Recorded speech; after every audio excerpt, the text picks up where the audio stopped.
To me, it's not about how society perceives me. It's about how I perceive myself. You know, it's how I look at myself in the mirror. People still call me junkie. Not as many, but there's still those people out there. But it doesn't matter. You know, it's what do I call myself? And as long as I'm good with myself, I could care less what everybody else says. I have the honor and privilege, and quite frankly, a responsibility of traveling all across this country, sharing my story over the last 2.5 years. And I do it for many reasons. I do it because part of sobriety, part of recovery is you can't keep it unless you give it. But also part of it is, I know what it's like to walk into rooms and listen to men like me share their story. I know what it's like to sit in my seat and hear people walk in and say to myself, I just smoke pot, I just drink alcohol, I'm 16 years old, and I'll never be like him. I tell the kids, I looked at that one line of cocaine, man. And that night I promised myself that I was gonna do the drug once and I was never gonna do it again. I took the dollar bill, I did the line of cocaine, I got up and I walked right out of the room. I had no idea at 18 years old, when I promised myself it'd be a one-time deal, that it would take 14 years to walk away from. I think we should be ashamed on how we deal with this health issue. I think every cause is worthy of what they stand for. The social backing, the financial backing, like breast cancer, like the Heart Association, like diabetes, like autism. But why not like addiction and recovery? You know, why are we so afraid to say, I want to help? You know, the average length of stay in treatment centers for drug addicts, I know, is anywhere between 5 and 12 days.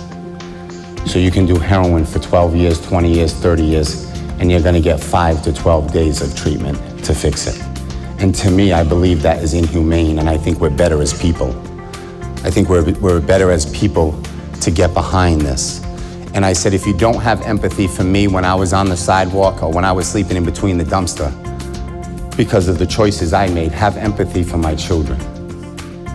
If you don't want to help the addict, help the family. Because I've seen what my kids, the rewards that they've reaped. It's amazing. And it was all because I got treatment. When I step on to do a radio show or a TV show, the introduction is a former NBA basketball player who threw everything away, his basketball career, due to drugs and alcohol. I don't know why they don't throw my kids in there. You know, like I look at him and I say, how come you didn't mention my kids that I almost threw them away? Basketball should be last on that list. Who cares about basketball? If 30 million people suffer from this, that's around 60 million family members. So our numbers are unbelievably strong, but yet we have no voice.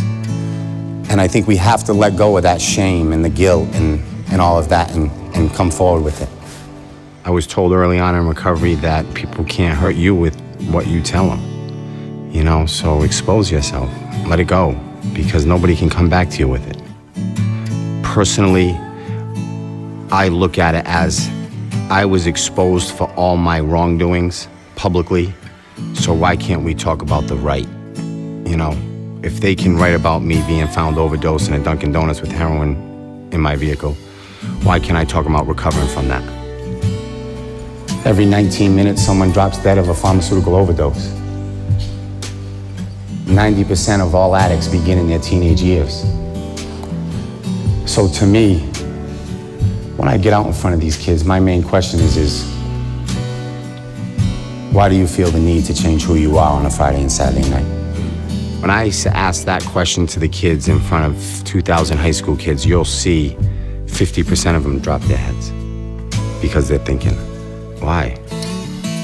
And they know why, but they need to talk about why. I tell people, watch when I talk to high school kids from behind me, and you'll see how many people are affected by it.